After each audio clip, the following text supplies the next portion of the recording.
नमस्कार। बिहार में राजनीतिक गतिविधियां तो तेज हुई हैं, लेकिन इसके साथ जो है और भी बहुत कुछ हो रहा है। जैसे कि 29 जून को यानी कल जो है पटना में वक्फ के खिलाफ जो है संसद से पास हुआ है दोनों सदनों से, जिस पर फिलहाल जो है सुनवाई सुप्रीम कोर्ट में सुनवाई चल रही है और अभी मामला सुप्रीम कोर्ट में ही पेंडिंग है। तो उसके खिलाफ जो है इमारत शरिया जो एक संगठन है मुसलमानों का, उसने आह्वान किया था, यहाँ भीड़ जुटाई थी, लोगों को बुलाया था 29 जून को पटना के गांधी मैदान में। तो इमारत शरिया जो है दरअसल मुसलमानों का एक संगठन है, पुराना संगठन है। 1929 में इसकी बुनियाद रखी गई थी और ये दरअसल मुसलमानों को धार्मिक मामलों में मार्गदर्शन देता है और सामाजिक क्षेत्र के काम में भी ये दखल देता है, मतलब कि इन दोनों कामों में मार्गदर्शन देता है लोगों को, मुसलमानों को। तो इमारत शरिया ने ही इसका आह्वान किया था वक्फ के खिलाफ, ये लोगों को बुलाने का, रैली आप कह सकते हैं, सभा भी आप कह सकते हैं। तो वहाँ ये जो है पटना के गांधी मैदान में हुई ये सभा, विरोध रैली कल 29 जून को। तो कहने को तो ये वक्फ के खिलाफ जो है लोगों को बुलाया गया था, लेकिन इसमें तमाम जो है राजनीतिक दल जो है इसमें शामिल हुई, जो जेडीयू बीजेपी के खिलाफ है, मतलब महागठबंधन जिसे इंडिया गठबंधन कहा जाता है, उसके बड़े बड़े नेता इसमें शामिल हुए। कांग्रेस मुख्य रूप से इसमें शामिल रही, और जिसमें आपके कांग्रेस के सैयद नासिर हुसैन वो आए थे, एमपी हैं, वो आए थे। इसके अलावा दिग्विजय सिंह आए थे, सलमान खुर्शीद आए थे, तमाम और यहाँ जो बिहार में अध्यक्ष हैं बिहार कांग्रेस के, राजेश राम वो थे, तारिक अनवर थे। इसके अलावा तमाम कांग्रेस के सभी बड़े नेता जो हैं, राष्ट्रीय भी और बिहार के भी, वो सभी मौजूद थे। उन्होंने वहाँ भाषण भी दिया था। इसके अलावा कांग्रेस की तरफ से राहुल गांधी का जो संदेश है वो आया था, जिसे राजेश राम ने पढ़कर सुनाया था सभा में। फिर जो कांग्रेस के अध्यक्ष हैं मल्लिकार्जुन खड़गे, उनका भी संदेश आया था, उसे भी पढ़कर सुनाया गया था। तो कांग्रेस मतलब पूरे अपने दल बल के साथ जो है इस वक्फ के खिलाफ जो ये भीड़ जुटाई गई थी उसमें मौजूद थी। वक्फ बचाओ संविधान बचाओ का ये नाम दिया गया था दरअसल इस रैली को। तो इसमें भीड़ जुटी थी तमाम चार जो स्टेट मैंने बताया, बिहार, झारखंड, पश्चिम बंगाल और उड़ीसा, यहाँ से मुसलमान आए थे और अच्छी खासी भीड़ थी गांधी मैदान में। इसके अलावा जो है, जो आरजेडी है, आरजेडी के जो तेजस्वी यादव हैं, वो उन्होंने बड़ी मुखरता से जो है बड़े ज़ोर शोर के साथ अपनी बात रखी। उन्होंने कहा कि भाई इस काले कानून को जो है कभी भी जो है ज़मीन पर लागू वो नहीं होने देंगे, और अगर महागठबंधन की सरकार आई तो इसे कूड़ेदान में फेंक दिया जाएगा। और इस तरह जो है तेजस्वी यादव ने बड़े ज़ोर शोर से जो है इसका विरोध किया, मुसलमानों के हक में जो है अपनी बात कही और कहा कि नहीं, ये तो बिल्कुल नहीं हो सकता। और भी इसके अलावा उन्होंने बहुत सारी चीज़ें कही। तो तेजस्वी यादव जो है लगातार अब जो है बीजेपी जेडीयू के खिलाफ जो है, मोदी के खिलाफ जो है बहुत खुलकर बैटिंग कर रहे हैं। और खेल के मैदान में भले ही उन्होंने बहुत कुछ तीर न मारा हो, लेकिन कम से कम अगर कल की सभा देखें, उनकी बातों को सुने आप, ये वक्फ के खिलाफ जो रैली हुई थी उसमें तेजस्वी यादव ने अच्छा खासा सिक्सर मारा। मतलब कि उन्होंने अपनी बात बड़े प्रभावकारी ढंग से रखी, बड़े ज़ोर शोर से रखी और उसका लोगों में असर दिखा। तो ये तो तेजस्वी यादव की बात हुई। इसके अलावा भी जो बिहार की और पार्टियां हैं महागठबंधन की, उसके नेता भी शामिल थे। सीपीआई माले के नेता थे, इसके अलावा सीपीआई के नेता थे, प्लस विकासशील इंसान पार्टी जो है वीआईपी, उसका भी प्रतिनिधिमंडल एक जो है सभा में मौजूद था।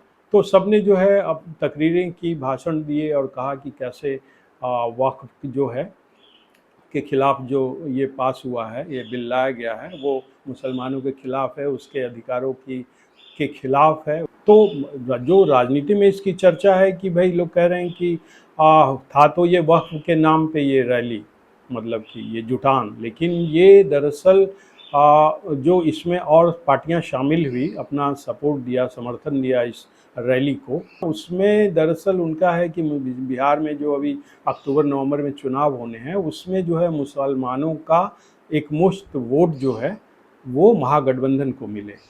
अब महागठबंधन में जितनी पार्टियां हैं, 6-7 हैं, उन सबको मिले। कांग्रेस भी इसमें अपना अच्छा खासा शेयर चाहती है कि मुसलमानों का वोट जो है उन्हें ज़्यादा मिले। आरजेडी है जो पुरानी पार्टी है काफ़ी, और उसका MY का समीकरण भी है, तो वो भी इसके पीछे है। और तमाम जो दल हैं महागठबंधन में, वो भी चाहते हैं कि मुसलमानों का वोट उन्हें मिले। और ये मुसलमानों का वोट लेने के लिए ऐसा कहा जा रहा है कि वो लोग जो है वक्फ के खिलाफ जो ये रैली हुई पटना के गांधी मैदान में, उसमें आए, ज़ोर शोर से हिस्सा लिया इस तपती गर्मी में, धूप में, और अपनी बातें रखी।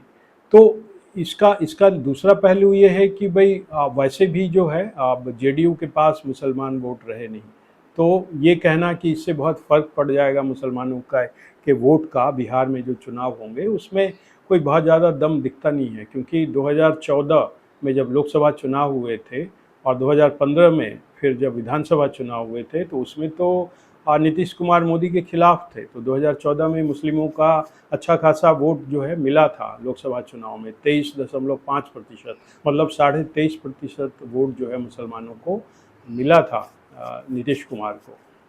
लेकिन फिर जब 15 में चुनाव हुआ विधानसभा, उसमें भी जो है मुसलमानों का लगभग 80% वोट जो है नीतीश कुमार को मिला था। लेकिन स्थितियां बदली, स्थितियां 2020 में ऐसे बदली कि फिर वो चले गए NDA में नीतीश कुमार, फिर मुसलमानों का वोट छटका। और 2020 में तो कहा जाता है कि उनका वोट प्रतिशत गिरा और सिर्फ 5% मुसलमानों ने जो है BJP JDU को वोट किया। JDU को, मतलब मोटे तौर पे JDU को वोट किया। और जो लोकसभा भी चुनाव हुए 2024 में, उसमें भी जो है वोट प्रतिशत गिरकर JDU का वो 12 पर आ गया, 12% पे। मतलब 2014 में अगर वो 23.5 था, तो 2024 में ये 12 पर आ गया, लगभग 50% की कमी आई। और विधानसभा चुनाव में तो और भी मतलब कि कम रहा 2020 में। 2015 में JDU ने जो है 7 कैंडिडेट खड़े किए थे विधानसभा में, जिसमें से 5 जीते। जबकि 2020 में उन्होंने 11 कैंडिडेट, मुस्लिम्स कैंडिडेट उतारे थे, लेकिन एक भी नहीं जीता था 2020 में। तो ये स्थिति है मुसलमानों का वोट और नीतीश कुमार की पार्टी का, उनका अगर देख लें तालमेल तो वोट उन्हें वैसे भी नहीं मिल रहे हैं मुसलमानों के। और जब ये संसद के दोनों सदनों में जब ये वक्फ संशोधन बिल पास हुआ, जिसका JDU ने दोनों सदनों में समर्थन किया इस बिल का, तो उसके बाद से तो और भी जो बचा मुस्लिम वोट था, वो भी जो है JDU से छिटक गया। उसके बाद 5 जो मुस्लिम नेता हैं, बड़े नेता बिहार के, उन्होंने रिज़ाइन कर दिया था। तो उसके बाद मतलब कि जब से ये संसद से में बिल ये पास हुआ है, वक्फ संविधान बिल जो आया, उसके बाद से मुसलमान वोट तो बिल्कुल ही नीतीश कुमार से छिटक गए हैं। तो ये कहना है कि भाई तेजस्वी यादव या कांग्रेस जो है इसमें शामिल हुई है वक्फ के खिलाफ रैली में मुसलमानों का वोट लेने के लिए, तो इससे नीतीश कुमार की सेहत पे कोई फ़र्क पड़ेगा? तो ये फ़र्क पड़ने वाला नहीं है, क्योंकि उनके हाथ में अब है ही नहीं, मुस्लिम वोट वैसे भी नहीं है उनके हाथ में।